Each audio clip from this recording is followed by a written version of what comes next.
गीता में भगवान श्री कृष्ण अर्जुन को उपदेश देते हैं कि जो भी मनुष्य भगवद गीता की 18 बातों को अपनाकर अपने जीवन में उतारता है वह सभी दुखों से, वासनाओं से, क्रोध से, ईर्ष्या से, लोभ से, मोह से, लालच आदि के बंधनों से मुक्त हो जाता है।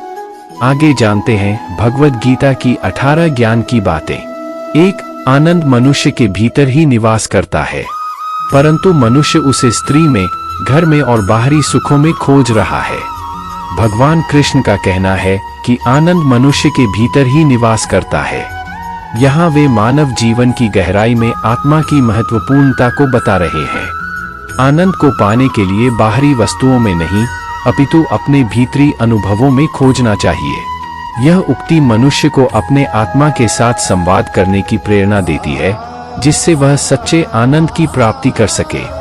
मनुष्य का अनंत सुख और आनंद बाहरी विषयों में नहीं है, बल्कि वह अपने भीतरी संतोष और शांति में है।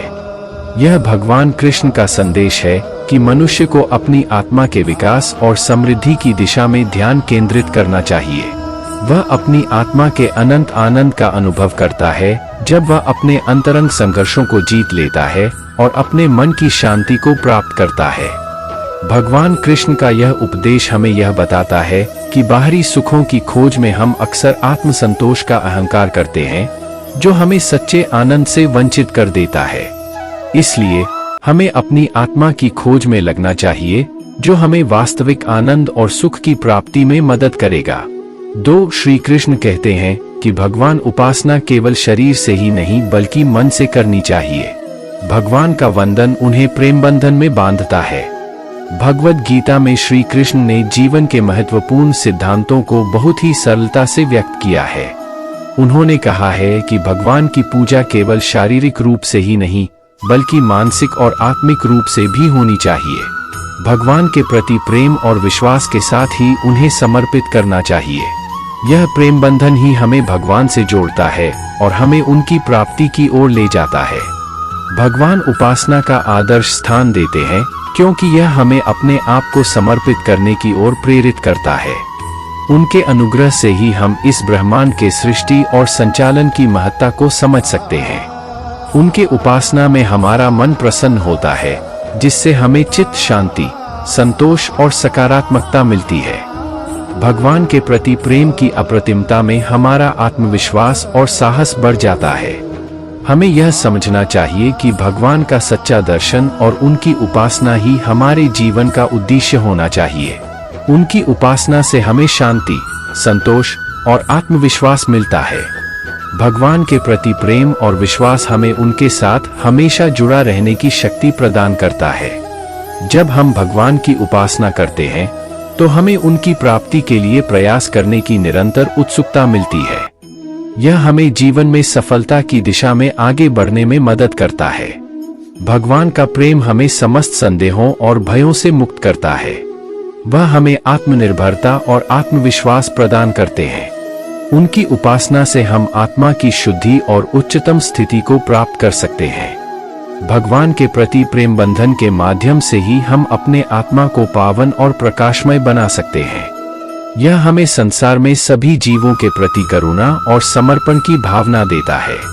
3. मनुष्य की वासना ही उसके पुनर्जन्म का कारण होती है। मनुष्य की वासनाएं उसके मन, बुद्धि और कर्मों को निर्देशित करती हैं। यह वासनाएं उसके जीवन की प्रेरणा स्रोत होती हैं और उसे उसके कर्मों की दिशा में ले जाती है। भगवद गीता में यह वाक्य यहाँ परिचित होता है कि मनुष्य अपनी वासनाओं के अनुसार अपने कर्म करता है और इस प्रकार वह अपने पुनर्जन्म का कारण बनता है।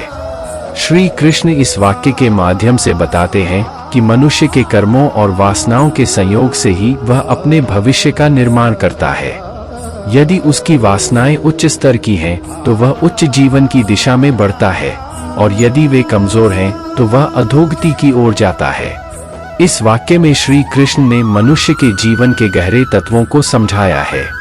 उन्होंने बताया है कि मनुष्य की प्रवृत्तियां और उसकी वासनाएं ही उसके जीवन को निर्मित करती हैं। इसलिए अगर किसी व्यक्ति को अपने जीवन को सुधारना है तो उसे अपनी वासनाओं पर नियंत्रण रखने की आवश्यकता है। यह वाक्य मनुष्य को उसकी असत्य वासनाओं का सामना करने के लिए प्रेरित करता है। इसे समझने के बाद वह अपनी वासनाओं को पहचान कर उन्हें समाप्त करने के लिए प्रयत्नशील होता है। इस प्रकार यह वाक्य मनुष्य को आत्मज्ञान और स्वयं नियंत्रण की ओर अग्रसर करता है। 4. इंद्रियों के अधीन होने से मनुष्य के जीवन में विकार और परेशानियां आती है। मनुष्य के जीवन में इंद्रियों का बड़ा महत्व होता है। ये इंद्रियां हमें बाहरी जगत के प्रति आकर्षित करती हैं और हमें अनुभवों के संग्रह करने की दिशा में प्रेरित करती हैं। इनके अधीन होने से हमारी भूख, प्यास, सुख, दुख, संघर्ष आदि जैसी भावनाओं की प्रेरणा होती है। इस प्रकार इंद्रियां हमारे जीवन का महत्वपूर्ण हिस्सा बनती हैं। श्री कृष्ण ने यह उदाहरण देते हुए कहा है कि जैसे कि अगर कोई पशु अपने इंद्रियों को नहीं नियंत्रित करता तो वह अपनी अंतःशक्ति को खो देता है और अपने ही हानि का कारण बन जाता है। इसी तरह अगर मनुष्य भी अपने इंद्रियों को नहीं नियंत्रित करता तो वह अपने जीवन में विकार और परेशानियों का सामना करता है। भगवद गीता में यहाँ एक महत्वपूर्ण संदेश है कि मनुष्य को अपनी इंद्रियों को नियंत्रित करना चाहिए। वह अपने इंद्रियों के बल पर नहीं चलना चाहिए बल्कि उन्हें नियंत्रित करना चाहिए। इसके लिए उन्हें अपने आप को शिक्षित करने की आवश्यकता है। ध्यान और धारणा के माध्यम से उन्हें अपनी मनोबल को बढ़ाना चाहिए ताकि वे इंद्रियों के प्रति नियंत्रण बना सकें। 5. संयम यानी धैर्य, सदाचार, स्नेह और सेवा जैसे गुण सत्संग के बिना नहीं आते हैं। संयम एक महत्वपूर्ण गुण है जो हमें अपने इंद्रियों को नियंत्रित करने की क्षमता प्रदान करता है। यह हमें अपने जीवन को विचारशीलता और संतुलितता के साथ जीने में मदद करता है। धैर्य भी एक अत्यंत महत्वपूर्ण गुण है जो हमें सभी परिस्थितियों में स्थिरता और स्थिति में रहने की क्षमता देता है। यह हमें उत्तरदायित्वपूर्ण रूप से कार्रवाई करने की क्षमता प्रदान करता है। सदाचार व्यक्तिगत और सामाजिक जीवन में महत्वपूर्ण है। यह हमें नेतृत्व, ईमानदारी, उत्तम आचरण और आदर्शों की पालना करने की प्रेरणा देता है। स्नेह और सेवा भावना हमें समाज में सामंजस्य और सहयोग की भावना देती है। यह हमें दूसरों के प्रति समर्पण और उनकी मदद करने की प्रेरणा देता है। भगवद गीता में श्री कृष्ण ने यह स्पष्ट किया है कि ये गुण सत्संग के बिना मानव जीवन को समृद्ध और पूर्ण नहीं बना सकते। सत्संग हमें उन व्यक्तियों के संग लाता है जो उत्कृष्टता के प्रति प्रेरित करते हैं। यह हमें सच्चे और प्रेरणादायक उदाहरणों की ओर आकर्षित करता है और हमें उनके साथ होकर उनके गुणों का अनुसरण करने की प्रेरणा देता है। 6. श्री कृष्ण कहते हैं कि मनुष्य को वस्त्र बदलने की आवश्यकता नहीं है, आवश्यकता हृदय परिवर्तन की है। मानव जीवन में हमें अक्सर विभिन्न सामाजिक प्रतिभागिताओं और योजनाओं के तहत अपने भूमिका को समझने का प्रयास करने की आदत हो जाती है। हम अपने बाहरी रूप के प्रति ज्यादा ध्यान देते हैं, लेकिन अक्सर हम अपने आंतरिक स्वरूप को अनदेखा कर देते हैं। भगवद गीता में श्री कृष्ण जी ने यहाँ पर इसी बात को संकेतित किया है कि हमारी आत्मा, हमारा हृदय, हमारे भावनात्मक और आध्यात्मिक स्वरूप की सामर्थ्य और स्थिति हमारे वस्त्रों से अधिक महत्वपूर्ण है। जीवन का सार और मूल्य हमारे आत्मा में निहित होता है। यदि हम अपने आत्मा को समझ लेते हैं तो हमें अपने जीवन की असली प्रार्थना समझ मिलती है। वस्त्र और भौतिक संपत्ति के प्रति हमारा अनुराग उस असली धन, आत्मा की ओर हमें नहीं ले जा सकता। यह उपदेश हमें ध्यान दिलाता है कि हमें अपने आंतरिक शक्तियों को पहचानना और विकसित करना चाहिए। यह वचन हमें सिखाता है कि असली समृद्धि और सुख आत्मा की प्राप्ति से होता है, न कि भौतिक वस्त्रों या सामग्रियों की भावनात्मक आवश्यकता से। हमें आत्मा के माध्यम से आनंद और संतोष की ओर अग्रसर होना चाहिए। 7. जवानी में जिसने ज्यादा पाप किए हैं उसे बुढ़ापे में नींद नहीं आती। यह वाक्य उस सत्य को बताता है जो कहता है कि हमारे किए गए कर्मों का फल हमें जब भी मिलेगा वह सीधा हमारे किए गए कार्यों पर ही निर्भर करेगा। श्री कृष्ण यहाँ कह रहे हैं कि जो व्यक्ति जवानी के युवावस्था में अधिक पाप करता है उसे बुढ़ापे के दौरान नींद नहीं आती। यह वाक्य हमें यह सिखाता है कि हमें अपने कर्मों का सामना करना होगा, चाहे वह युवावस्था हो या बुढ़ापा। यहाँ एक गहरा संदेश छिपा है कि हमें युवावस्था में ही अच्छे कर्म करने चाहिए, क्योंकि जवानी एक ऐसा समय होता है जब हमारी ऊर्जा और शक्ति सबसे अधिक होती है। अगर हम उस समय अच्छे कर्म नहीं करते हैं तो बुढ़ापे में हमें नींद नहीं आती। इस वाक्य का अर्थ है कि हमें युवावस्था में ही सही दिशा में कर्म करना चाहिए। जवानी में हमें अच्छे कर्म करने का समय मिलता है, और यदि हम उस समय कर्म नहीं करते हैं तो बुढ़ापे में हमें पछतावा होगा। यह वाक्य हमें यह भी बताता है कि हमें समय का महत्व समझना चाहिए। जवानी का समय अत्यधिक महत्वपूर्ण होता है और हमें उस समय को सही तरीके से उपयोग करना चाहिए। यह वाक्य हमें यह भी बताता है कि हमें अपने कर्मों का समय पर सम्मान करना चाहिए, क्योंकि देर से वह हमें बुढ़ापे में पछताना पड़ सकता है। 8. भगवान ने जिसे संपत्ति दी है उसे गाय अवश्य रखनी चाहिए। गाय को हमारे पुराने ग्रंथों में एक पवित्रता और प्राकृतिक संरक्षण का प्रतीक माना गया है। गाय को स्तनपायी पशुओं की रानी कहा गया है, जिसके द्वारा अनेक प्रकार के उपयोग होते हैं। इसी प्रकार धन को भी एक प्राकृतिक संसाधन के रूप में देखा जा सकता है, जिसे सही तरीके से उपयोग करना चाहिए। धन के अधिकारी को उसकी जिम्मेदारी का बहुत ही सावधानी पूर्वक पालन करना चाहिए। धन के साथ संवेदनशीलता और सद्भावना का भाव रखना चाहिए। धन का सही उपयोग करके समाज के लिए कुछ उपयोगी कार्य करना चाहिए, जिससे लोगों को लाभ हो सके।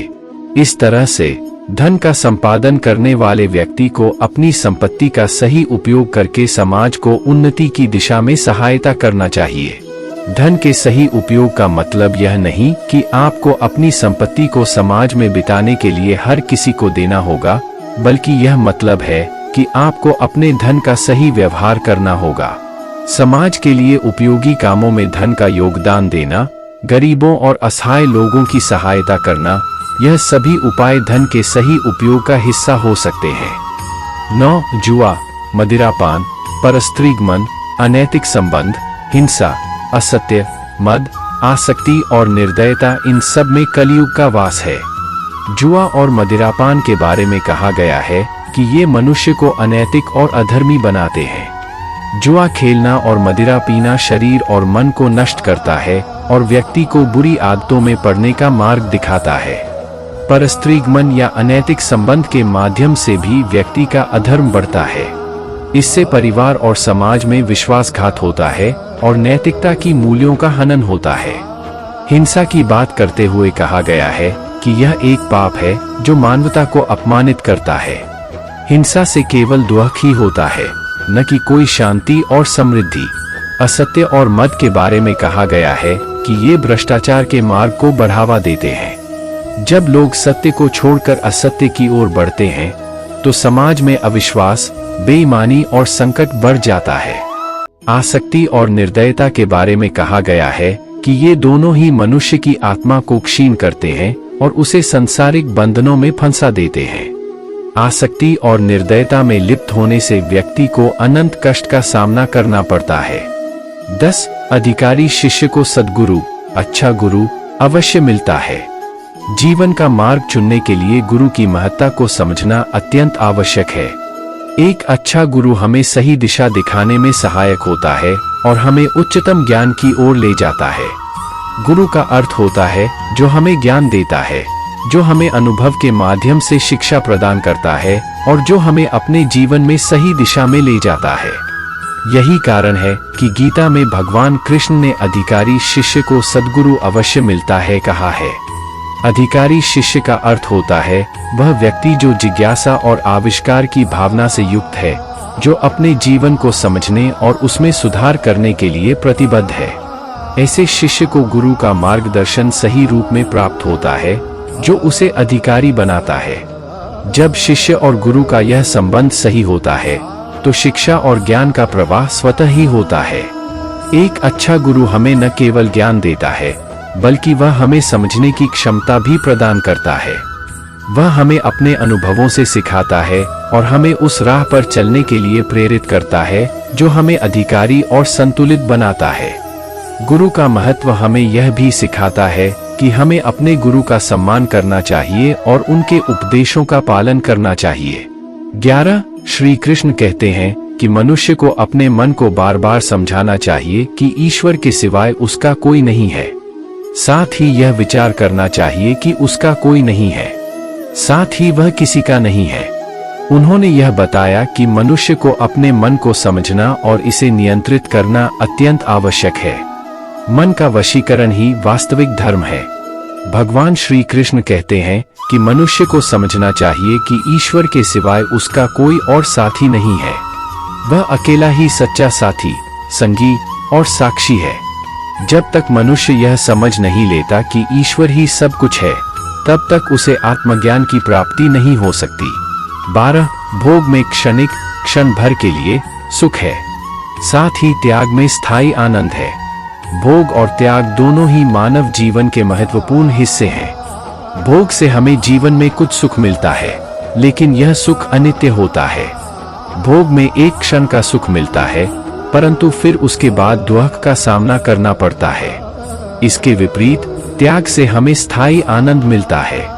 त्याग का अर्थ होता है किसी चीज को छोड़ देना। वहां भी जब हम कुछ क्षणिक सुख को छोड़ते हैं तो हमें आनंद मिलता है। यह आनंद तभी होता है जब हम उसे स्थायी और गहन रूप से अपनाते हैं। भगवद गीता में श्री कृष्ण ने भोग और त्याग के बीच एक संतुलन स्थापित किया है। वे कहते हैं कि भोग में केवल क्षणिक सुख है जो अनित्य है, जबकि त्याग में स्थायी आनंद है। जीवन का अधिकांश सुख त्याग के माध्यम से ही प्राप्त होता है। 13 श्री कृष्ण कहते हैं कि सत्संग ईश्वर की कृपा से मिलता है, परंतु कुसंगति में पड़ना मनुष्य के अपने ही हाथों में है। सत्संग का अर्थ होता है सत्य के संग, अर्थात उन लोगों के साथ रहना जो सत्य के मार्ग पर चलते हैं, जो उत्तम आचरण को अपनाते हैं और ईश्वर में श्रद्धा रखते हैं। ऐसा संग हमें पवित्रता, संतोष और आत्मविश्वास में वृद्धि करता है। यह सत्संग हमें अच्छे कर्मों के प्रति प्रेरित करता है और हमें अपने आप को उन गुणों में समाहित करता है जो हमें आत्मा के विकास में सहायक होते हैं। इस प्रकार सत्संग ईश्वर की कृपा का एक अभिन्न अंग होता है जो हमें उसके प्रति भक्ति में आगे बढ़ने में मदद करता है। विपरीत यदि हम कुसंग में पड़ जाते हैं तो हमें उसी दिशा में ले जाता है जिसमें पाप और अधर्म का प्रभाव होता है। कुसंग हमें अज्ञान, क्रोध, लोभ, मोह और अहंकार की दिशा में ले जाता है, जो हमें अधोगति के मार्ग पर ले जाता है। इसके परिणाम स्वरूप हम अपने जीवन में दुख, असंतोष और आत्महत्या का अनुभव करते हैं। 14 लोभ और ममता, किसी से अधिक लगाव पाप के माता पिता हैं। साथ ही लोभ पाप का बाप है। भगवद गीता में लोभ और ममता के विषय में भी विस्तृत चर्चा है। वहां कहा गया है कि लोभ और ममता यानी किसी से अधिक लगाव पाप के माता पिता होते हैं। इसका अर्थ यह है कि जब हम किसी वस्तु या व्यक्ति के प्रति अत्यधिक लगाव रखते हैं तो हम उस वस्तु या व्यक्ति को परमात्मा के स्थान पर रख देते हैं, जो हमारे जीवन के लिए हानिकारक हो सकता है। कृष्ण भगवान यह भी कहते हैं कि लोभ पाप का बाप है। जब हम लोभ के चक्र में फंस जाते हैं तो हम नेता नहीं अपितु अनुयायी बन जाते हैं। हमें अपने इच्छाओं को पूरा करने की लालसा में ज्यादा लगाव होता है, जो कि हमें पाप की ओर ले जाता है। लोभ के कारण ही हम कई बार अनैतिक कार्यों में पड़ जाते हैं और अपने धर्म को भूल जाते हैं। भगवान श्री कृष्ण का संदेश है कि हमें लोभ और ममता के चक्र से मुक्त होकर समर्पण और संतोष की दिशा में अग्रसर होना चाहिए। हमें अपने कर्तव्यों का निर्वाह करते समय संतुष्ट रहना चाहिए और अन्य लोगों के प्रति समर्पण और उदारता का भाव रखना चाहिए। इस प्रकार हम अपने जीवन को धार्मिकता और नैतिकता के मार्ग पर चलाते हुए सत्य, न्याय और प्रेम के माध्यम से उच्चतम स्तर पर ले जा सकते हैं। 15 श्री कृष्ण कहते हैं कि स्त्री का धर्म है कि रोज तुलसी और पार्वती का पूजन करें। श्री कृष्ण ने गीता में स्पष्ट किया है कि महिलाओं का धर्म विशेष तौर पर उनके पूजन में स्थित है। उन्होंने बताया कि स्त्री का धर्म है कि वह नित्य रूप से तुलसी और पार्वती का पूजन करे। तुलसी और पार्वती का पूजन महिलाओं के लिए विशेष महत्व रखता है। तुलसी को विष्णु की पत्नी माना जाता है, जबकि पार्वती माँ दुर्गा की स्वरूप हैं। इन देवियों की पूजा से महिलाएं अपने घर को शुद्ध और सकारात्मक ऊर्जा से भर देती हैं। भगवद गीता में इसे उजागर करके भगवान श्री कृष्ण ने महिलाओं को स्त्री शक्ति के रूप में महत्वपूर्ण स्थान दिया है। वे न केवल घर की आराध्या होती हैं, बल्कि उनके द्वारा समाज को भी उत्तम बनाने का कार्य होता है। 16. मनुष्य को अपने मन और बुद्धि पर विश्वास नहीं करना चाहिए, क्योंकि ये बार बार मनुष्य को दगा देते हैं। खुद को निर्दोष मानना बहुत बड़ा दोष है। भगवान श्री कृष्ण ने भगवद गीता में हमें यह सिखाया है कि मनुष्य को अपने मन और बुद्धि पर अंधविश्वास नहीं करना चाहिए। हमें यह याद रखना चाहिए कि मन और बुद्धि केवल एक संविधान का हिस्सा हैं, और ये हमें सच्चाई और धर्म की प्राप्ति में मदद करते हैं, परंतु वे हमें गलत रास्ते पर भी ले जा सकते हैं। मनुष्य को आत्म साक्षात्कार करना चाहिए और अपने सच्चे स्वभाव को समझना चाहिए। अक्सर हम खुद को निर्दोष मानते हैं, परंतु यह एक बड़ा भ्रम है। हमें यह याद रखना चाहिए कि हम सभी अपने कर्मों के फलों का उत्तरदायी हैं, और हमें सबको उसके अनुसार ही फल भोगना होगा। 17. यदि पति पत्नी को पवित्र जीवन बिताएं तो भगवान पुत्र के रूप में उनके घर आने की इच्छा रखते हैं। पति पत्नी के बीच विश्वास, समर्पण और सहयोग का बंधन होता है। जब वे एक दूसरे के साथ खुशियों और दुखों को साझा करते हैं, तो उनका बंधन और मजबूत होता है। भगवान का आशीर्वाद हमेशा उनके साथ होता है, और वे अपने जीवन को संतुष्ट, खुशहाल और समृद्ध बनाते हैं। पति पत्नी का रिश्ता एक दूसरे के प्रति समर्पित और समझदार होने पर ही सही रूप में विकसित होता है। वे एक दूसरे के सपनों और उम्मीदों का समर्थन करते हैं और संघर्षों के समय एक दूसरे का साथ निभाते हैं। इस प्रकार वे अपने जीवन को खुशहाल और प्रफुल्लित बनाते हैं। पति पत्नी के बीच कभी कभी मनमुटाव और असंतोष हो सकता है, लेकिन यदि वे एक दूसरे का समर्थन करते हैं और एक दूसरे को समझते हैं, तो वे हर कठिनाई को पार कर सकते हैं। इस प्रकार भगवान भी उनके घर में आने की इच्छा रखते हैं और उन्हें अपना आशीर्वाद प्रदान करते हैं। 18. भगवान इन सभी कसौटियों पर कसकर, जांच परख कर ही मनुष्य को अपनाते हैं। व्यक्तित्व की बात करें तो भगवान कहते हैं कि एक व्यक्ति की पहचान उसके गुणों, कर्मों और चरित्र से होती है। वे कहते हैं कि हर व्यक्ति को अपने कर्मों के द्वारा ही अपना मानक तय करना चाहिए। यदि हम अच्छे कर्म करेंगे तो हमें सफलता अवश्य मिलेगी। इसके साथ ही भगवान श्री कृष्ण हमें ध्यान देने की सलाह भी देते हैं। वे कहते हैं कि हमें अपने मन को नियंत्रित करना चाहिए और उसे स्थिर बनाने का प्रयास करना चाहिए। जब हम अपने मन को नियंत्रित करते हैं तो हम सभी परिस्थितियों में स्थिर बनते हैं और अच्छे कर्म करने की क्षमता प्राप्त करते हैं। इसके अतिरिक्त भगवान हमें यह भी सिखाते हैं कि हमें समय का महत्व समझना चाहिए। जीवन में समय का महत्व अत्यधिक है और हमें अपने समय को सावधानी पूर्वक उपयोग करना चाहिए। समय का अच्छे तरीके से उपयोग करने से हमें सफलता मिलती है और हम अपने लक्ष्यों को प्राप्त कर सकते हैं।